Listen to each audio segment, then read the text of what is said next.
Alright guys, welcome back. Today what I'm doing is a quick unboxing of the Asus Republic of Gamers Ryujin. I think that's how you pronounce it, Ryujin.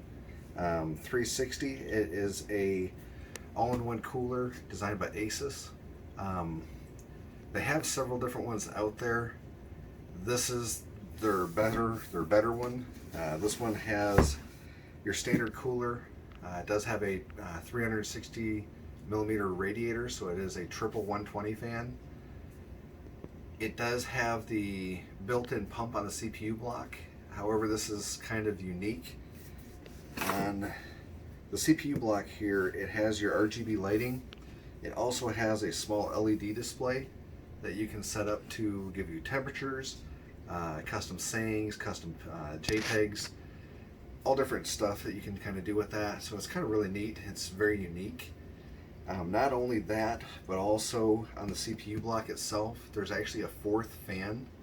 It is a smaller fan, but it runs 4,800 RPMs. So it's quite fast. It does put out 19 CFM, but it's at 31 decibels. Now, that's designed to help cool off your MOSFETs, your CPU socket, the memory near the CPU, your M.2 drive that's right near the CPU, which on my main board has no direct cooling. Because I already used all-in-one water cooler, I'm using the Corsair H110i GT, which is a dual 140 millimeter fan, so it's a 280 millimeter radiator. So this is going to be a little bit larger. It has an extra fan compared to the two that I have now. Granted, they're two smaller fans compared to the 140 millimeter fans. They're 320 millimeter, but it should give a lot better cooling. Also with that fourth fan that's actually on the CPU socket, that should do a lot better as well with the surrounding areas. I'm really looking forward to seeing how that cools. I did take some temperature readings beforehand. I was getting about 38 degrees Celsius at the components around my CPU, so they were running a little bit warm. I'm hoping this will take them down to around 30 degrees Celsius. That would really help out longevity wise. But let's go ahead and get to the unboxing on this. The box itself, I will say, came in today. I was really disappointed with FedEx. They delivered it, but their way of delivering it was to ding my doorbell and literally run down the sidewalk. By the time I got up to the door and looked out, the guy was already jumping in his truck and leaving. So I mean, he didn't even give it a second to see if anybody was home. Left the box on my doorstep, and I'm going to grab this box here just to show you. The box itself, I did not use anything to open this with, and you can see how this box was cut open here. This is reinforced tape, so it is not something that's just going to tear through anything else. This is actually literally cut. It was sliced open, one panel up like this. The other one was still held on the sides, but it was wide open like this, so there's no way that was accidental. I'm really disappointed in that because I do have FedEx deliver quite a few things, and I've never had them open a box before on me. I can understand if it shipped from overseas or something like that, but my understanding is this did not.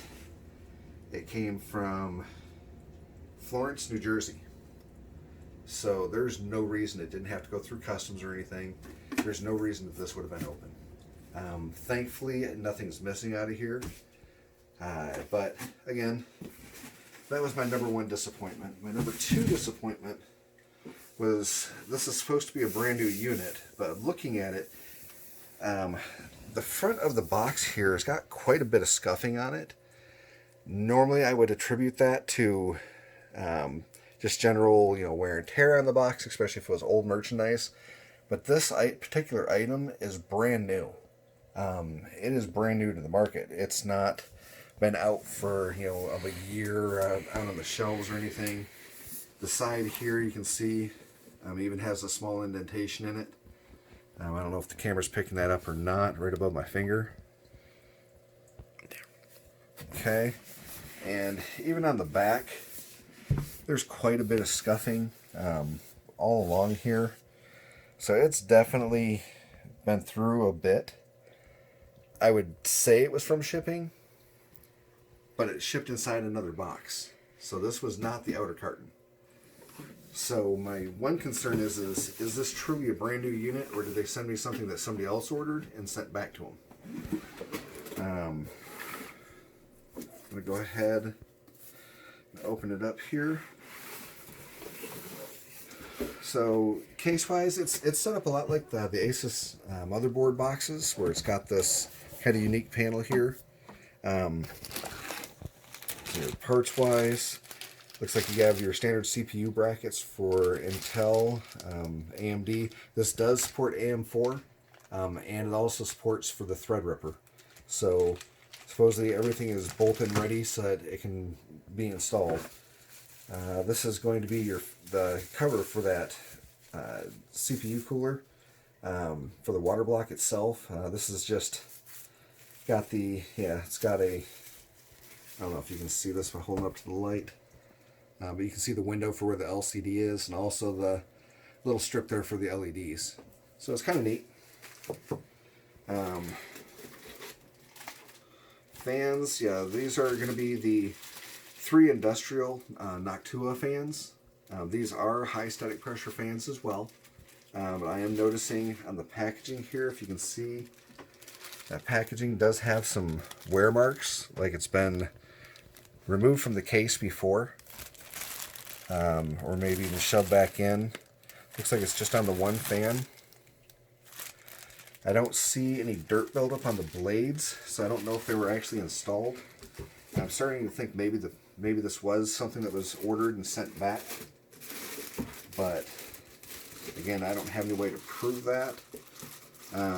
This is going to be the actual radiator and the water block combo. I'm going to go ahead and pop the plastic off on the water block just so we can see it a little better.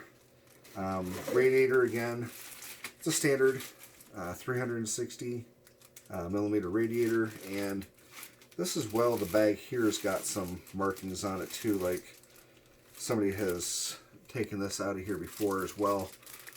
So again, it's starting to make me wonder if this wasn't a return, but we'll see. I don't see anything on the water block where the thermal paste pad is here. If it was used, that would have been damaged, marked up, melted, smeared, reapplied something, but that's still very, very clean, very nice looking. I'm going to pop this off here. My one complaint on this, it is a copper plate there, which I really like. It does give a lot better thermal contact. However, it's not very polished. You can see the grain in it. A lot of times, like especially on my other cooler, the bottom of it is got a high polish to it, so it gives a lot better contact with your CPU. That would probably be my only complaint, is that it's not been lapped, polished up, smoothed out at all. But we'll see how performance is once I get everything installed. This is the top of the pump here. This is your LCD right here, and it looks like the plastic is still on there, so that's a good thing. But that's going to be your LCD display, if you can see that, and then the LED strip. So once we get this together, this cover will end up going on like so and covering that up. Now, underneath this is that fan. If you can see in here, there's actually a space here. It allows air to come in and it gets blown out the bottom here. But if you can see down inside the gap here, I'm having my assistant shake her head at me saying no. But there's a small fan in there. Looks like maybe like a 60 millimeter fan. I can't quite tell, but it's right down in this main part right in here. I was trying to get in there, but yeah, you really can't see it. It's just too dark. but it does pull the air in and it forces it out the bottom, so it'll hit the main board and spread across. So I think that's really going to help with cooling. Connector wise, you're going to have your standard connectors. You're going to have your power coming from the serial ATA. You're going to have a fan pin header, which is going to connect into like your CPU fan pin. A USB to be able to control all your USB ports. It's going to get information from the USB port, to the controller, so that way you can set up the RGB, you can set up the fan speed, pump speed, monitoring software, etc. And then you have your fan headers here for being able to connect those fans in. Other than that, construction-wise, it looks pretty solid. It is a lot of plastic.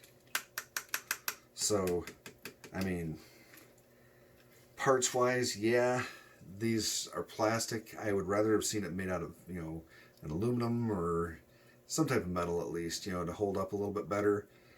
The plastic, what I'm afraid of is if you get a lot of heat and stuff, you could start getting vibration from that. We'll see. We'll see how it holds up. That is a lot of bundle of wires to come off of here, though. If you see, there are 4 sets of individual wires that are going to come off of this thing. So, I mean, you have quite a lot that I'm going to have to try to route through the main board to hide. That is one of my concerns. I wish they would have made that bundle a little bit better, maybe with just one wire coming off. I know the Corsair one that I have is a little better done, I think. It doesn't have near as much coming off of here. And it does everything this is going to do. But other than that, feel-wise, this thing feels very light. I will say this radiator is thinner than my Corsair. But we're going to see how it handles. It is a pretty dense fin stack, so it should cool pretty well. But after I get this thing installed, I will make a new video. I already have one that I put together going through testing my old cooler on quiet mode and on extreme. That way I can get the temperature readings. I want to see what the difference is between the two. This one, I'm really hoping for a good 10-degree drop. If I can get a good 10-degree drop in that, I will be really, really happy. I'm not going to hold my breath, but that's what my hope is on that. But there's an old saying, hope for the best, expect the worst. So the worst that can happen is it doesn't cool any better. But, hey, I'm not going to complain. My old cooler is going to end up going into my daughter's computer. That way it'll help cool hers down. Right now she's running my cooler that came stock with my AMD Ryzen 3900X. It's the Wraith cooler. And I put that in there for the RGB effect, but she's got an older AMD processor that does run quite a bit hotter, and it's just not cooling it as well as it should. So it's hitting up in the high 80s, and I'm afraid that it's just going to really damage that processor. We'll go ahead and get this installed, and I will get back to you guys and let you know how it goes.